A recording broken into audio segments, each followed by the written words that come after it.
오늘 역대하 본문에서 우리는 남유다의 왕이었던 요담과 아하스를 만날 수 있습니다. 요담은 하나님 앞에서 바른 길을 걸으며 점점 강해졌지만요. 아하스는 이방의 역겨운 풍습을 본받고요. 하나님을 버리고 혹독한 일을 경험하였습니다. 오늘 우리는 요담과 아하스가 걸어간 길들을 살펴보며 우리가 이 시대에 어떠한 길을 걸어가야 할지 다시금 생각해 보게 됩니다. 먼저 역대하 27장 1절과 2절 말씀입니다. 요담이 왕위에 오를 때 나이가 25세라 예루살렘에서 16년 동안 다스리니라. 그의 어머니의 이름은 여루사요 사독의 딸이더라. 요담이 그의 아버지 우시아의 모든 행위대로 여호와 보시기에 정직하게 행하였으나 여호와의 성전에는 들어가지 아니하였고 백성은 여전히 부패하였더라. 요담은 우시아의 뒤를 이어 남유다의 왕이 되었습니다. 요담은 아버지 우시아를 닮아 여호와께서 보시기에 올곧은 일을 했습니다.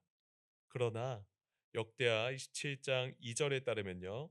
요담은 여호와의 성전에는 들어가지 않았던 것 같습니다. 그렇다면 왜 요담은 여호와의 성전에 들어가지 않았을까요? 아마도 그 이유는 요담의 아버지 우시아가 성전에 들어가서 분향단을 건드리려다가 나병에 걸렸던 그 모든 과정을 이 요담이 너무나 잘 알고 있었기 때문이었습니다. 어제 우리가 살펴본 것처럼 우시아는요, 제사장만 가능한 이 분향단을 건드리려다가 하나님으로부터 큰 징계를 받았습니다. 우시아는 죽을 때까지 나병 환자로 격리된 삶을 살았죠. 그 모든 과정을 이 요담이 지켜보았기 때문에 아예 성전 근처에는 얼씬도 하지 않은 것입니다. 그러다 보니 성전을 통한 은혜와 복마저 이 요담은 누리지 못하였습니다. 요담이 이렇게 성전을 멀리하고 하나님을 온전히 예배하지 않으니까요. 남유다 백성도 자연스럽게 하나님을 예배하지 않고 타락한 삶을 살기 시작했습니다. 우시아가 교만함으로 하나님과 멀어졌다면 요담은 무관심으로 이렇게 하나님과 멀어졌지요. 그런데 이러한 요담의 종교적 문제점에도 불구하고 이 요담이 남유다를 다스릴 때 그의 나라는 비교적 이 번영을 누렸습니다. 역대하 27장 5절과 6절 말씀입니다. 암몬 자손의 왕과 더불어 싸워 그들을 이겼더니 그 해에 암몬 자손이 은 100달란트와 밀 만 고르와 보리 만 고르를 바쳤고 제2년과 제3년에도 암몬 자손이 그와 같이 바쳤더라. 요담이 그의 하나님 여호와 앞에서 바른 길을 걸었으므로 점점 강하여졌더라. 남유다의 요담은 암몬 자손과 싸워서 승리하였는데요. 이 패배한 이 암몬이 남유다에게 막대한 조공을 바치게 되었습니다. 역대하 27장에는 요담이 그의 하나님 앞에서 자신의 길을 바르게 하였기 때문에 남유다에 커다란 어려움이 없었다라고 기록되어 있습니다. 그러나 요담의 생애는 그리 길지 않았죠. 25세의 왕이 되어 16년간 통치하고 이 41세에 요담이 죽었기 때문입니다. 요담이 죽은 후 그의 아들 아하스가 왕이 되었습니다. 역대하에서 이 아하스를 향한 이 평가는 아주 냉혹한데요. 역대하 28장 1절에서 4절까지 말씀입니다. 아하스가 왕위에 오를 때의 나이가 20세라 예루살렘에서 16년 동안 다스렸으나 그의 조상 다윗과 같지 아니하여 여호와 보시기에 정직하게 행하지 아니하고 이스라엘 왕들의 길들로 행하여 바알들의 우상을 부어 만들고 또 흰놈의 아들 골짜기에서 분향하고 여호와께서 이스라엘 자손 앞에서 쫓아내신 이방 사람들의 가증한 일을 본받아 그의 자녀들을 불사르고 또 산당과 작은 산 위와 모든 푸른 나무 아래에서 제사를 드리며 분향하니라. 아하스는 20세의 왕이 되어 16년 동안 예루살렘에서 다스렸는데요.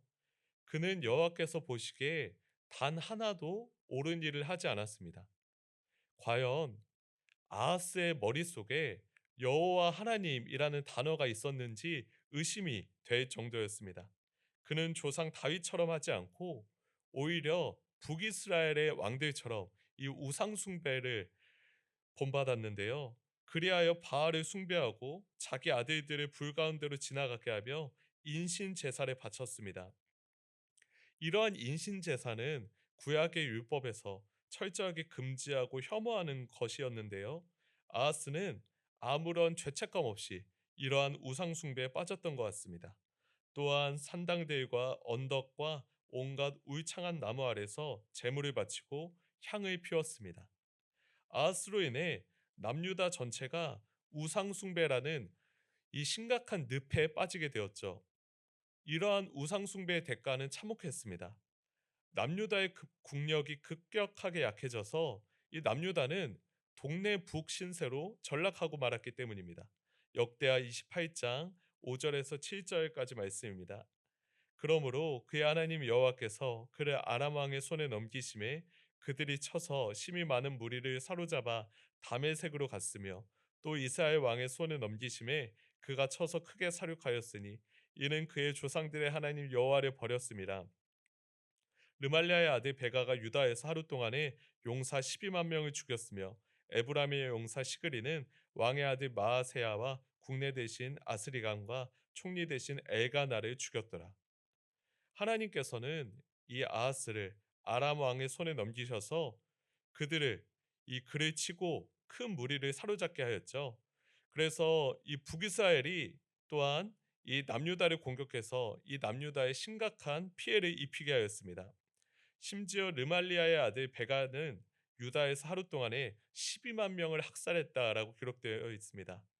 이는 아하스를 포함한 남유다 백성이 우상 숭배로 인해 여호와 하나님을 버렸기 때문입니다. 역대하 28장 8절에 따르면 북이스라엘 사람들은 이 남유다에게서 아내와 아들, 딸을 포함해 무려 20만 명을 사로잡아갔습니다. 그리고 수많은 물건을 누락질하였죠. 이 20만 명이라는 숫자는 결코 작은 숫자가 아닙니다. 그렇게 당시에 사로잡혀간 남유다 백성은 절망과 두려움 속에서 끔찍한 나날을 보내고 있었습니다. 앞으로 그들의 미래가 어떻게 될지 전혀 알지 못하였죠. 이런 순간에 여호와의 예언자 오뎃이 나타났습니다. 오뎃은 북이스라엘 사람들이 향해 그들이 사로잡은 유다 사람들을 돌려보내라 이렇게 지시합니다. 그 내용이 역대하 28장 10절에서 11절까지 말씀입니다. 이제 너희가 또 유다와 예루살렘 백성들을 압제하여 노예로 삼고자 생각하는도다. 그러나 너희는 너희의 하나님 여호와께 범죄함이 없느냐? 그런즉 너희는 내 말을 듣고 너희의 형제들 중에서 사로잡아온 포로를 놓아 돌아가게 하라. 여호와의 진노가 너에게 임박하였느니라 한지라. 오뎃은 남유다와 북이스라엘이 같은 동족으로서 이 북이스라엘이 남유다 백성을 노예로 삼는 것을 지적합니다. 남유다가 이 북이스라엘에게 패배한 것이 하나님 앞에서 남유다가 범한 잘못 때문이지만요. 그렇다고 해서 북이스라엘이 하나님 앞에 떳떳한 것은 아니다라고 이야기하죠. 그래서 역대하 28장 11절에서 오뎃은 이렇게 명령합니다. 이제 나의 말을 듣고 여러분의 동족에게서 사로잡아 끌고 온 사람들을 돌려보내세요. 여호와의 뜨거운 분노가 여러분 위에 있습니다. 오뎃은 이렇게 20만 명이나 되는 사람들을 구하기 위하여 이 하나님의 뜻을 이 북이스라엘 사람들이 향하여 담대하게 전하였죠. 그러자 에브라임 사람들의 우두머리들 가운데 몇몇 사람들이 일어났습니다. 이들은 오뎃의 경고에 부합하는 행동을 하였는데요. 그들이 말한 내용이 이제 역대하 28장 13절 말씀에 이제 기록되어 있습니다. 그들에게 이르되 너희는 이 포로를 이리로 끌어들이지 못하리라. 너희가 행하는 일이 우리를 여호와께 허물이 있게 함이니 우리의 죄와 허물을 더하게 함이로다. 우리의 허물이 이미 커서 진노하심이 이스라엘에게 임박하였느니라 하매. 이렇게 에브라임 사람들이 앞장서서 남유다 백성을 돌려보내자고 하니까요. 군인들이 이 남유다에서 사로잡아온 사람들과 그들이 약탈한 모든 것들을 내려놓게 되었습니다. 그래서 에브라임 사람들이 헐벗은 사람을 이 옷을 입혀주고요, 신을 신겨주고 먹고 마실 것을 주고 기름을 발라 주었습니다. 이들은 결국에 이 남유다의 포로들 20만 명을 이 여리고로 돌려보냈습니다. 오뎃의 경고에 민감하게 반응한 이 에브라임 사람들로 인해서 남유다의 포로들은 무사히 귀환했고요. 북이스라엘은 여호와 하나님의 진노에서 벗어날 수 있었습니다. 오늘 우리는 이 새벽에 역대하 말씀을 통해 요담과 아하스가 나라를 다스릴 때 일어난 많은 사건들을 간략하게 살펴보았습니다. 오늘 말씀에 사실 수많은 인물들이 등장합니다. 그런데 그 수많은 이 인물들을 하나님을 경외하는 사람과 하나님을 경홀히 여기는 사람, 이렇게 두 부류로 나눌 수 있는 것 같습니다. 우리는 과연 하나님을 경외하며 우상숭배를 멀리하고 있습니까? 아니면 우상숭배에 빠져 하나님을 경홀히 여기고 있습니까?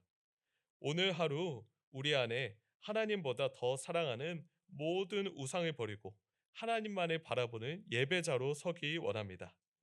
오늘 사경의 마지막 날인데요. 이 사경의 마지막 날에 우리가 걷는 모든 길이 하나님 보시기에 올바르고 정결하길 간절히 소망합니다. 함께 기도하겠습니다. 살아계신 하나님 아버지, 역대하 말씀을 통하여 우리에게 바른 길, 옳은 길, 정직한 길을 깨닫게 하여 주심에 감사합니다. 주님, 우리가 아하스가 걸었던 우상 숭배의 길을 걷지 않고 전심으로 여호와 하나님을 찾으며 하나님께서 우리에게 보여주시는 그 말씀의 길, 생명의 길을 걸어가게 하여 주시옵소서. 주님, 오늘은 사경의 마지막 날입니다. 이 마지막 날에 늦은 비에 은혜를 더하여 주시고 참으로 이 사경회를 통하여 하나님께서 우리에게 말씀하고자 하시는 그 생명의 말씀을 들려주시고 귀한 말씀을 전해주시는 최일도 목사님이 성령 충만하시어 지치지 않고 곤피치 않도록 큰 은혜 베풀어 주시옵소서. 주님께서 우리와 함께하여 주심에 감사드리며 살아계신 예수님 이름으로 기도드렸습니다. 아멘.